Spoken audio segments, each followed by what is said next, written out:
County. I really enjoyed it. Yes, sir. Don Booth from Madera County. Nice to meet you. Have you got any, maybe two foreign policy issues that really make you sweat? Yes. Yeah. I'd like to hear. You mean nervous about them? Yes. Well, let's talk about the reality of foreign policy for a person that is in Congress, one individual congressman. I have ideas. The reason I'm running for a federal office is because I have real strong interest in national and international issues. I've been fortunate enough to travel all over the world in my job. Last year I was able to go to China, and I will tell you, not only are they communists, but they're outpacing us in our infrastructure. And that's scary to me. That's one thing that makes me sweat. So they're advancing. I mean, I was at an airport, and they had a rail system that was based on magnetics. I mean, where in the country can you go there and do that? Here. I mean, I have a magnet at home, but that's one. The second sweat is if Mr. Trump gets elected, quite frankly. Because of the term, you can use any term you want, but neocon attitudes of power for power's sake. All I know is when he tells me we're going to grab, which he's quoted as saying, I've seen him, that's the type of foreign policy you're going to have, and that scares the bejeebus out of me.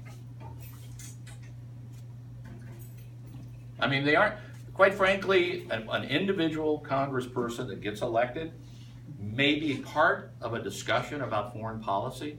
And there are some things you can do from a budgetary perspective to get your perspective or your point of view across. Because there have been histories of that, for the good and the bad. But I will tell you, at least philosophically, I want to use my head instead of putting people in harm's way. That doesn't mean that I'm not very much pro-military, because if we don't have a strong military, all the rest of the stuff I've been talking about, no point to it. Doesn't work. If we have another 9/11 or we have another attack on our territory, or citizens are kidnapped, or whatever these people want to do to us, then our entire nation is drawn to that immediately, and we don't seem to be able to function, and they know that. So basically, foreign service, beat them at their own game. They're going out and recruiting on the internet people. Learn, and I think we are doing a good job of that, quite frankly, but also confront them when necessary, when absolutely necessary. In the Middle East and Syria. Syria, to me, it's spaghetti. There are so many factions in that country that are fighting against each other, and they're just taking advantage of it. You see, when there's a void, if you notice, when there's a void in these countries, when we eliminate the ruler, the extreme right or the religious right, they go in immediately and they seem to take over, and then we're in worse shape than we were before. It's idiotic. But anyway, I'm sorry, I can get going on that one. Yes. Do you think the trade agreements that we have passed in the past and are trying to pass now has been a net gain or a net loss to the rural America? Well, let me put it this way. I'm a big proponent of labor and what labor represents in this country and its long history. And you can trace the decline of the labor movement and the number of union members in this country to what's happened to the middle class. It's very easy. I mean, just Google it sometime. And so labor wasn't even at the table in those things. In their present form, I'm absolutely opposed to what they're doing. NAFTA, it doesn't, in my opinion, it doesn't represent the interests of majority of workers in this state. And that was signed by President Clinton. I realize that. I realize that. And if we do not elect somebody that's for the people, and I think there's only one person running that's for the people, you can guess who?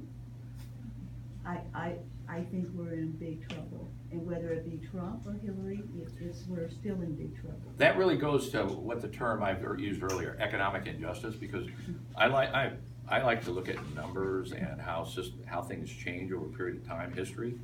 And if you continue to look at the spread of incomes in this country, the gap, at some point in time, we're not gonna have a highly diminished middle class. And where that goes from that, if you look at history, basically, people start shooting each other. There's a tipping point on the environment, there's a tipping point on the economic benefit of America, and if we don't start working together and stop some of this stuff, and I really think it's true in rural Iowa. I grew up in rural Arkansas. I seen what happened there.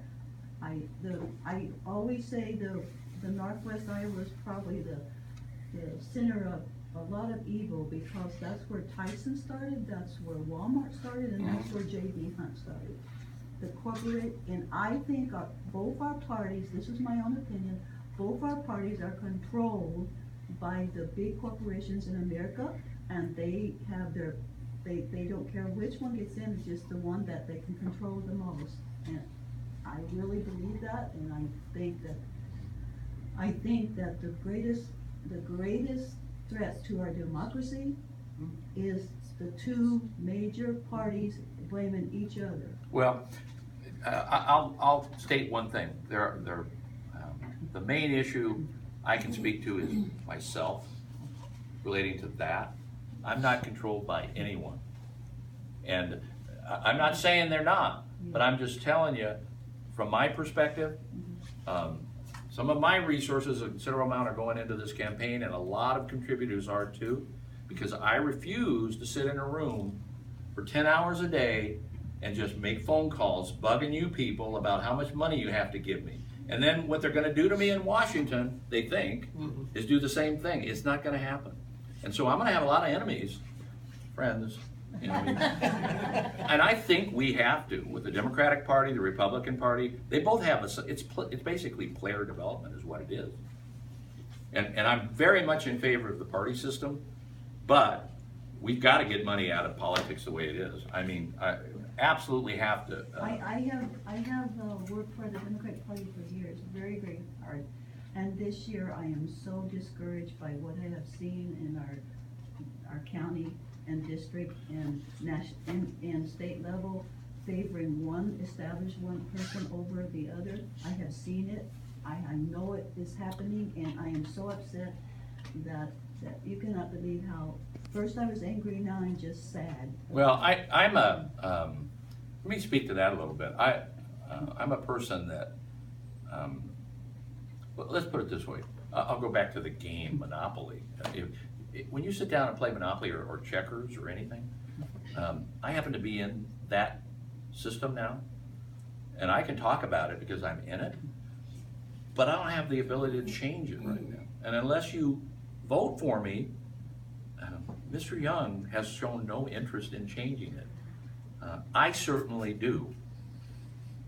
So I have to get in there to do anything. I don't want to spit in the wind. Anyway. I have a question, because we have friends who have a small business. And they are very much opposed to any raise in the minimum wage, especially over a short period, a large raise, because it will put them out of business, is their argument. Yep. Now, you obviously do not agree with that. I do not. Why? Well, because they're wrong. And I'm a scientific and information-based decision maker. And I'll tell you why they're wrong.